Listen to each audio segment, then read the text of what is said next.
crois que Dieu veut que nous soyons conscients qu'il y a un changement dans les temps et dans les saisons. À chaque fois qu'il y a eu une œuvre extraordinaire de Dieu sur la terre, c'est parce qu'il y avait des gens qui étaient sensibles au cœur de Dieu, qui ont compris que l'on ne pouvait pas continuer à vivre comme l'on vivait auparavant.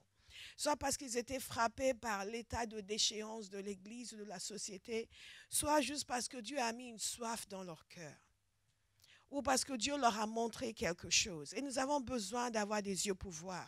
Beaucoup de personnes, pour eux c'est, comme on dit en anglais, life as usual, rien ne change, tout est pareil, on vit comme on a toujours vécu. Mais il y a des moments où Dieu veut que nous soyons conscients du fait que nous sommes en train de passer à côté de quelque chose, qu'il y a plus que nous pouvons obtenir, il y a plus que nous devons accomplir, il y a plus que nous devons faire sur la terre. Et le cri de mon cœur dès mon jeune âge dans le Seigneur, ça a toujours été d'être dans tout ce que Dieu veut faire sur la terre.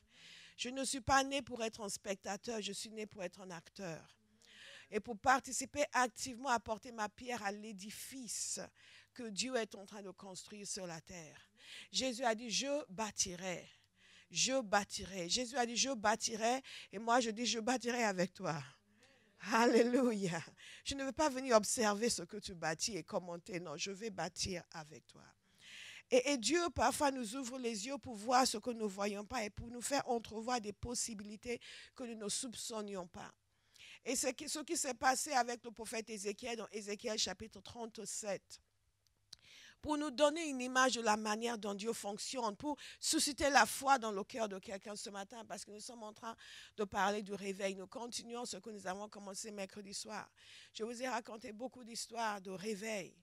Et ces histoires vous ont inspiré, et moi aussi. Certaines de ces histoires sont des histoires que j'ai annotées dans mon livre qui va bientôt sortir par la grâce de Dieu, sur le feu de Dieu. Parce que lorsque nous parlons de feu de Dieu, les gens ne voient pas souvent le lien entre le feu de Dieu et le réveil. Et quelqu'un m'avait posé la question, il me dit, mais pasteur, le feu de Dieu, pourquoi le lien avec le réveil? Pourquoi vous parlez de réveil alors qu'il s'agit du feu de Dieu? Mais c'est John Wesley qui nous a fait comprendre que le réveil, c'est les hommes et les femmes en feu pour Dieu. Alléluia. Le réveil, c'est les hommes et les femmes en feu pour Dieu. C'est vraiment tout simplement cela. Ce n'est pas simplement je suis en feu et j'aime le Seigneur et je prie dans mon coin. Si je suis en feu, quelqu'un doit être contaminé par mon feu. Et au fur et à mesure que les autres sont contaminés par mon feu, nous sommes tous réveillés. Il y aura quelqu'un dans cette salle qui va devenir un porteur du réveil. Parce qu'il va laisser Dieu l'enflammer. Nous pouvons être contents d'aller au culte et d'être bénis et de trouver des solutions à nos problèmes. Nous pouvons dire ça ne me suffit pas.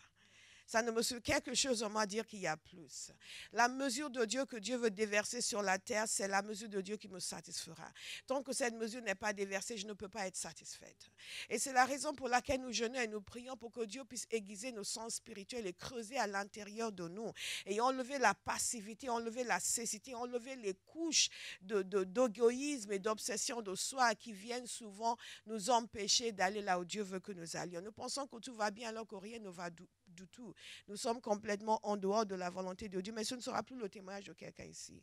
Il y a un homme dont Dieu a attiré l'attention sur les possibilités divines. Je veux que quelqu'un commence à arriver ce matin, que vous commenciez à voir les possibilités divines. Dans Ézéchiel 37, Dieu a amené Ézéchiel et lui a montré quelque chose. Ézéchiel dit ceci, la main de l'Éternel se posa sur moi et l'Éternel m'emmena par son esprit, me déposa au milieu d'une vallée pleine d'ossements.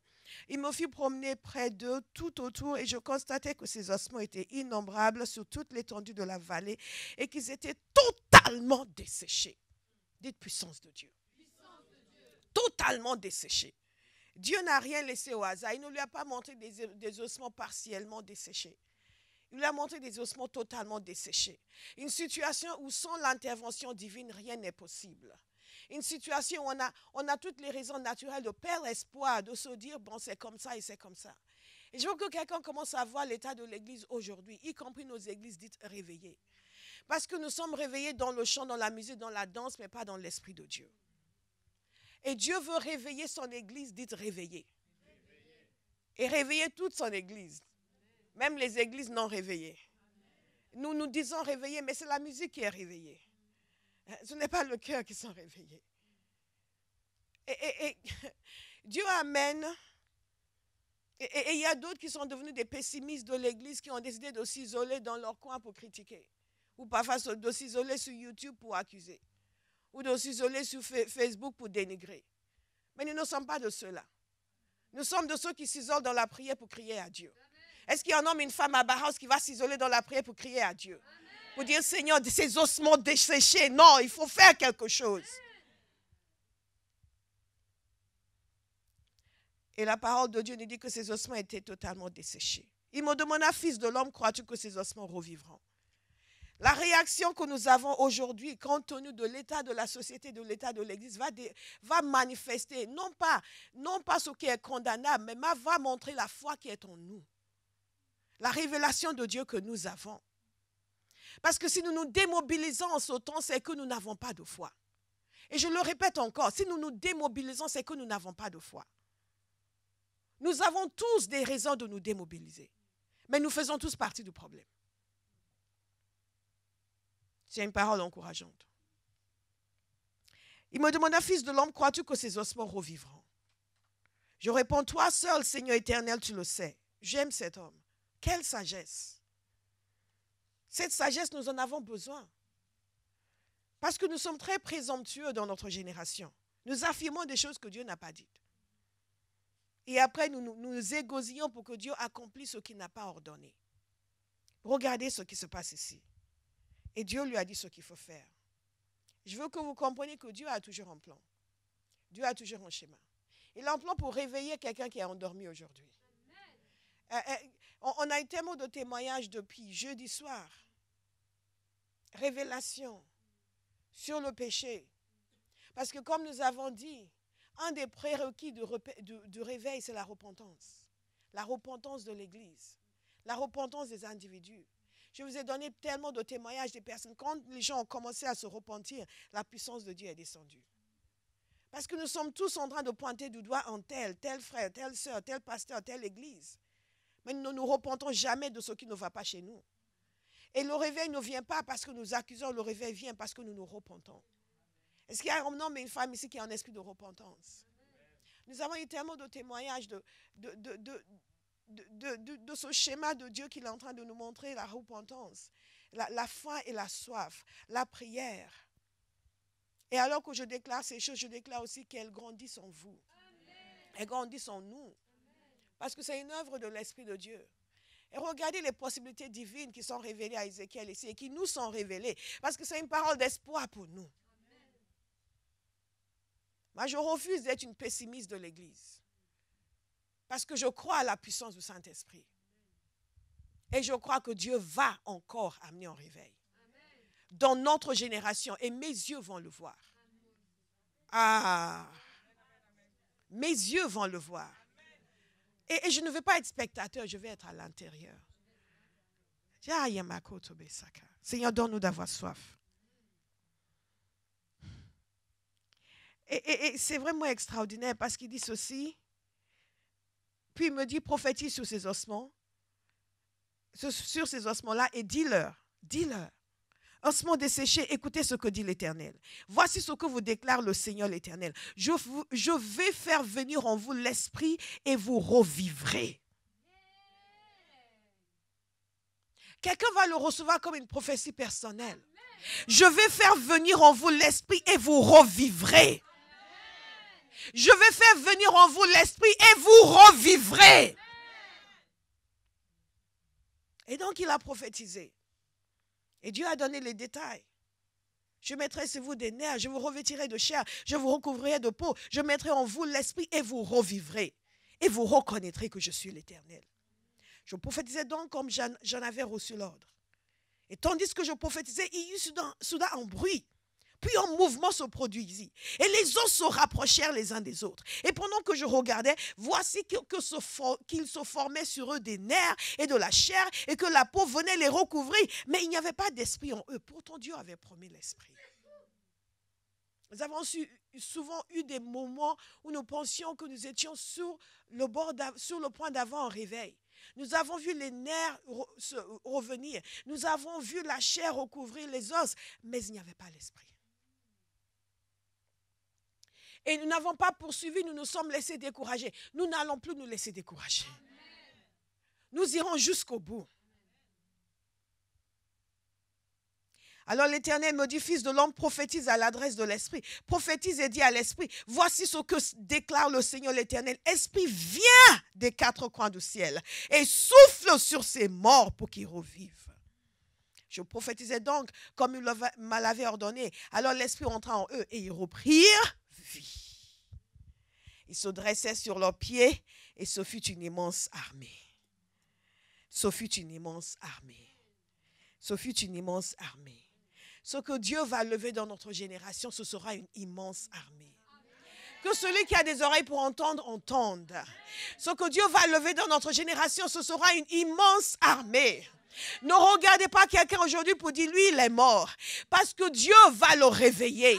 L'Esprit va venir sur lui. Et l'Esprit va venir en lui et il va revivre. Et l'Éternel Dieu a la détermination et l'intention de constituer une armée. Et il va l'avoir cette armée. Dans l'église de France, il va l'avoir cette armée.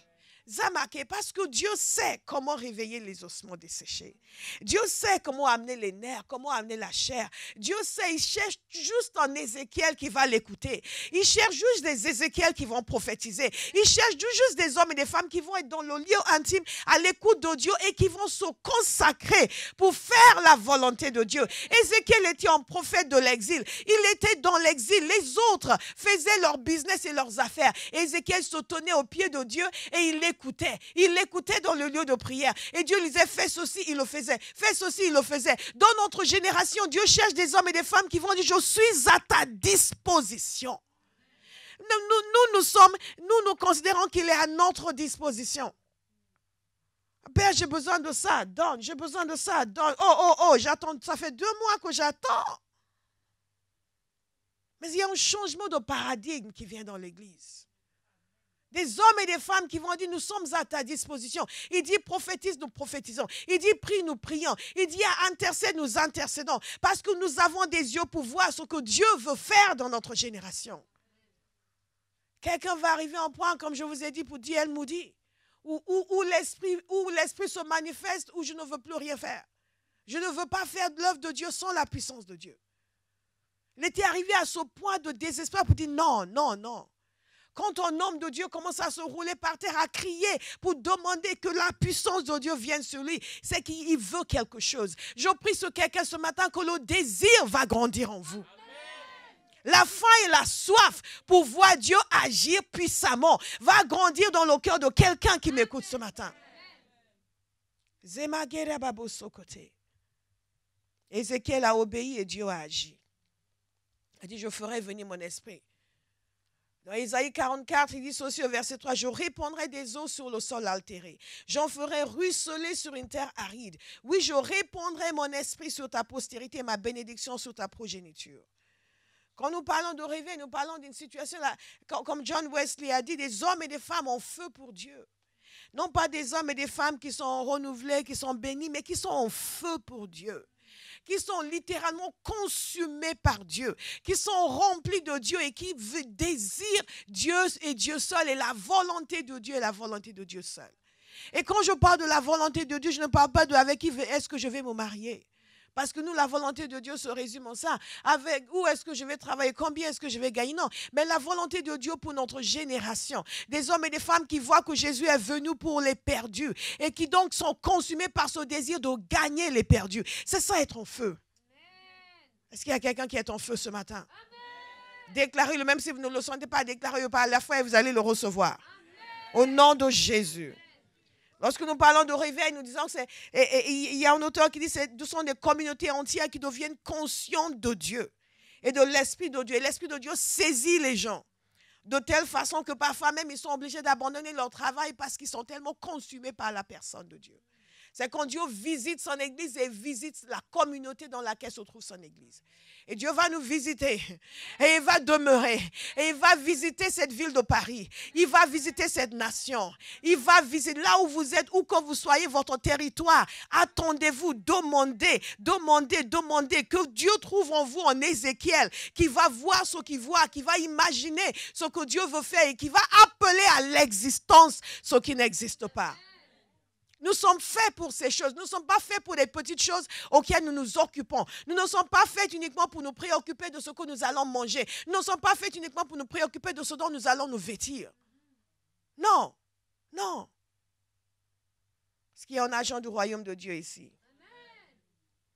Les gens se demandent parfois si le réveil est une œuvre souveraine de Dieu ou c'est en réponse aux prières. Et parfois, nous coupons les cheveux en quatre pour des choses en fait, qui ne sont pas compliquées. Il n'y a rien que Dieu va faire sur la terre que lui ne veut pas faire. Et si quelqu'un a à cœur de prier pour le réveil, c'est parce que Dieu le lui a mis à cœur. Regardez, c'est Dieu qui a amené Ézéchiel pour dire, regarde les ossements desséchés, est-ce qu'ils peuvent revivre? Ce n'est pas Ézéchiel qui a eu la bonne idée d'attirer l'attention de Dieu sur les ossements desséchés. Quand vous commencez à avoir le désir pour le réveil dans votre cœur, ce n'est pas votre bonté qui a amené ce désir, c'est Dieu lui-même qui a mis ce désir en vous. Mais nous avons vu aussi dans tous les exemples de réveil que nous avons vu, le réveil de l'Afrique du Sud de 1860, le réveil de prière de New York qui a gagné tous les États-Unis de 1857. Nous avons vu différents réveils, nous avons vu l'embrasement de D.L. Moody, nous avons vu le réveil en Inde et comment cela a été provoqué par la repentance de Prain Hyde. Tous ces réveils ont quelque chose en commun, la prière. Il y a eu des gens dont le cœur a été touché souverainement par Dieu et qui ont commencé à dire non, on ne peut pas continuer comme cela. Quelque chose doit changer. Quelqu'un va dire ce matin, quelque chose doit changer. Notre fonctionnement doit changer. Nous avons besoin de plus de Dieu. Alléluia. Et pourquoi crier tellement pour le réveil? Est-ce que nous ne sommes pas bien comme nous sommes? Quelqu'un pense que nous ne sommes pas bien comme nous sommes bénis. Dieu s'occupe de nous, nous sommes prospères, nos enfants sont à l'église, tout va bien. Bon, les gens autour de nous ne sont pas convertis, mais où est le problème? C'est que leurs cœurs sont durs, c'est cela?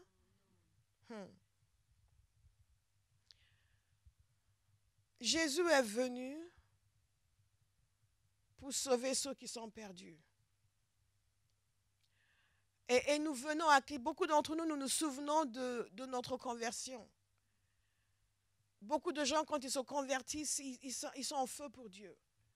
Il y a comme une gloire qui est venue demeurer en eux et sur eux. Mais à force de se confronter aux circonstances de l'existence et à la tiédeur des chrétiens, ils perdent leur feu. Et ce qui arrive à l'individu arrive aussi aux institutions, arrive aussi aux églises. Quand moi j'étais à la fac, il y avait tous ces mouvements d'église évangélique, de conversion massive. Ces gens se convertissaient, ils étaient à fond pour Dieu, ils venaient nous évangéliser et ils constituaient des églises nouvelles. Il y avait toute une série de nouvelles églises qui sont mises en place dans le réveil, entre guillemets. Mais il y a quelque chose de bizarre qui arrive à l'être humain, c'est que progressivement, il se dessèche. Progressivement, il se refroidit. Et quand nous voyons aussi l'histoire du peuple de Dieu, le peuple de Dieu avait des moments de réveil, des moments de marche intense avec Dieu. Et à d'autres moments, c'est comme si leur zèle disparaissait. Et parfois même, ils allaient très loin dans l'iniquité. Et le compromis, Dieu devient de plus en plus éloigné de leur considération. La pensée de Dieu devient de plus en plus étrangère à la pensée de l'Église. Et la pensée du monde devient de plus en plus présente dans la pensée de l'Église. Et dans des moments comme ça, il est essentiel de crier à Dieu pour dire, Seigneur, réveille-nous. Est-ce que quelqu'un veut le dire 3 fois ce matin? Seigneur, réveille-nous. Seigneur, réveille-nous. Il s'est passé quelque chose dans l'histoire du peuple de Dieu. Il y a un roi qui s'appelait Ézéchias, il est arrivé au pouvoir. Et la parole de Dieu nous dit dans 2 Chroniques, verset 29, verset 3, Ézéchias était âgé de 25 ans lorsqu'il commença à régner et il régna 29 ans à Jérusalem. Et ensuite, verset 2, il fit ce que l'Éternel considère comme juste en tout point, comme l'avait fait son ancêtre David. Alors la parole de Dieu nous dit aussi qu'il rouvrit les portes du temple de l'Éternel et les fit mettre en état. Il ouvrit les portes du temple de l'Éternel et les fit mettre en état. Si vous commencez votre lecture, là, vous allez dire, mais qu'est-ce qui était arrivé aux portes du temple de l'Éternel? Et si vous retournez quelques chapitres auparavant, vous allez constater qu'avant lui, il y avait un roi particulièrement inique. son père. Et la parole de Dieu nous dit, le concernant lui, il ne fit pas ce que l'Éternel considère comme juste. En fait, il a fait des choses terribles. Il a offert des sacrifices à toutes sortes d'idoles. Il a brûlé ses propres fils pour les offrir en sacrifice aux idoles. Je vois que vous n'êtes pas choqués. Il a commis les mêmes abominations que les peuples que Dieu avait chassés de la terre pour installer son peuple. Et comble de l'histoire, c'est que lorsqu'il a connu une défaite que Dieu a provoquée à cause de son péché, de la main des Syriens, il a décidé qu'il allait servir le Dieu des Syriens, puisque le Dieu des Syriens avait donné la victoire à son peuple. Il n'avait pas assez de sagesse pour comprendre que c'était Dieu que lui a abandonné, qui a fait en sorte qu'il connaisse la défaite. Que Dieu nous ouvre les yeux. Alléluia. Parce qu'après, il a progressé dans l'iniquité. Vous savez ce qu'il a fait? C'est pour ça qu'Ézéchias a dû réouvrir les portes du temple, qu'il a dû rétablir. C'est que, bon, il y a un prophète qui est allé le voir et lui a parlé, mais il n'a pas écouté. C'est qu'il a demandé l'aide des Syriens et les Syriens l'ont accablé encore plus. Donc, il est allé vider le temple de Dieu. Des objets qui avaient été mis pour le culte de Dieu, il les a offerts. Il les a donnés. Il a fini par fermer les portes du temple. Il a commencé à faire ses sacrifices partout. Je vais vous lire une partie. Ahaz rassembla tous les objets du temple de Dieu et les mit en pièces. Je veux que quelqu'un écoute attentivement. Toutes ces histoires ont été écrites pour nous servir d'exemple. Puis il se fit construire des autels à tous les coins de la rue de Jérusalem. Il fit ériger des hauts lieux dans toutes les villes de Juda pour faire brûler des parfums aux faux dieux. Il irrita ainsi l'Éternel, le Dieu de ses ancêtres. Et les autres faits et gestes d'Ahaz et ses agissements, des premiers aux derniers, sont cités dans le livre des rois de Juda et d'Israël. Et vous savez ce qui s'est passé? Quand il est mort, il était tellement mauvais que quand il est mort, ils l'ont enterré à Jérusalem, mais pas dans les tombes des rois d'Israël. Qu'est-ce que je suis en train de vous dire? Que le pays avait connu une réelle déchéance religieuse. Parce que ce qui se passait, c'est que les gens suivaient la direction de leur leader, que ce soit un juge, que ce soit un roi. C'est pour cela que dans le livre des juges, vous allez voir à chaque fois qu'il n'y avait pas de juge, les gens sombraient dans l'idolâtrie. Et quand il y avait un bon juge qui était élevé par Dieu, ils suivaient encore le Seigneur. Et cette fois-ci, ce roi Ahaz, il est allé vraiment très très loin. Il a désacralisé le temple, fermé les portes du temple. Il a commencé à ériger des autels partout à Jérusalem. Or, la parole de Dieu était très claire, que les sacrifices ne pouvaient être offerts à Dieu que dans le... Alléluia. Alléluia. Alléluia. Et donc, c'était une situation de déchéance morale, spirituelle, absolue et totale. Les ossements étaient très desséchés. La situation était catastrophique spirituellement. Mais il a été succédé par un homme qui était en feu. Je veux que quelqu'un comprenne aujourd'hui que tout ce que Dieu veut, tout ce dont il a besoin, c'est un homme et une femme qui est réveillé.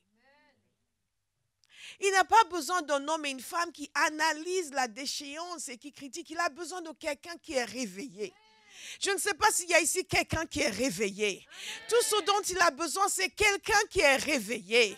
Et donc, quelqu'un d'autre qui est réveillé, ils se mettent ensemble. Quelqu'un d'autre qui est réveillé, ils se mettent ensemble. Quelqu'un d'autre qui est réveillé, ils se mettent ensemble. Quelqu'un d'autre qui est réveillé, ils se mettent ensemble. Et ils se constituent en groupe de personnes à travers lesquelles Dieu peut agir. Le roi Ézéchias est venu au pouvoir. Parfois, nous justifions notre manque de zèle par notre entourage.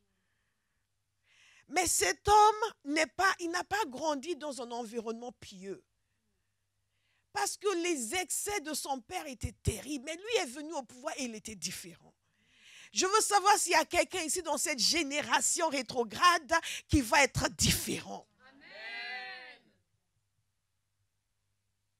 Nous ne pouvons pas justifier notre tiédeur en disant, oui, mais tu sais, aujourd'hui, le christianisme n'est plus ce que c'était. Quand nous, on était jeunes, tout le monde était en feu. Maintenant, tu vois, tout ce que les gens, et les pasteurs ne veulent que l'argent, et les églises ne veulent que l'argent. C'est pour ça que j'ai perdu mon feu. Manque de zèle.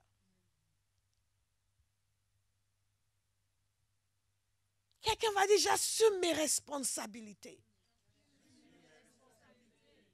Ézéchias a assumé ses responsabilités.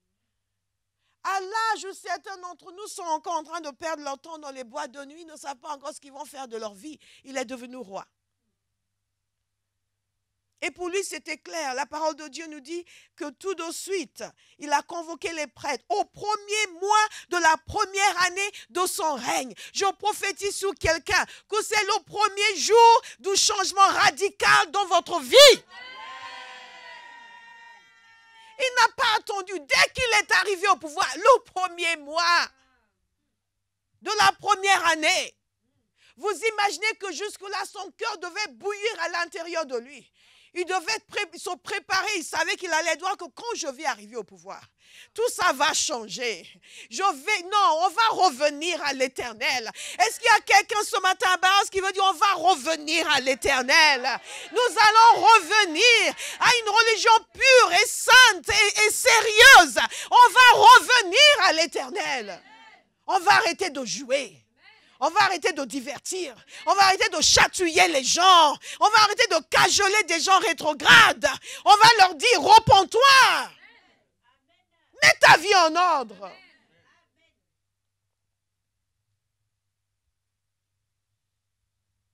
Ézéchias, il savait ce qu'il allait faire. On savait que ça mijotait en lui. Qu'il devait déjà être en train de prier pour dire, et planifier. Dieu avait touché son cœur. Je prie que Dieu touche le cœur de quelqu'un aujourd'hui. Dieu avait touché son cœur. Dès qu'il est arrivé au pouvoir, il a convoqué les prêtres. Il a dit, OK, on va se mettre au travail. Et les Lévites, il les réunit sur la place orientale. Il leur dit, écoutez-moi, Lévites. Maintenant, rendez-vous rituellement purs. Puis purifiez le temple de l'Éternel, le Dieu de vos ancêtres. En d'autres termes, tous ces autres dieux ne sont pas nos dieux. Non, non, non. Tous les idoles que nous nous sommes fabriqués, nous allons y renoncer. Nous avons prié jeudi soir pour renoncer à certaines choses. Quelqu'un va encore prier aujourd'hui parce que Dieu va continuer à nous montrer. Ce qui a déclenché le réveil sur l'île de Lewis, c'est quand ce jeune homme a crié à Dieu pour dire, nous sommes en train de rêver. Mais Seigneur, est-ce que nos mains sont pures? Est-ce que mes mains sont propres? Nous devons demander, Père, est-ce que mon cœur est pur? Est-ce que mes mains sont propres? Ézéchias a dit, nous allons purifier le temple. Nous allons purifier le temple. Quelqu'un va purifier son temple. Nous sommes, nous, le temple du Saint-Esprit. Nous allons nous purifier. Nous ne cherchons pas juste à être égayés et encouragés et cajolés et recevoir une bénédiction et tomber et nous relever et retomber et nous relever. Non, si nous tombons, il faut que nous nous relevions avec quelque chose.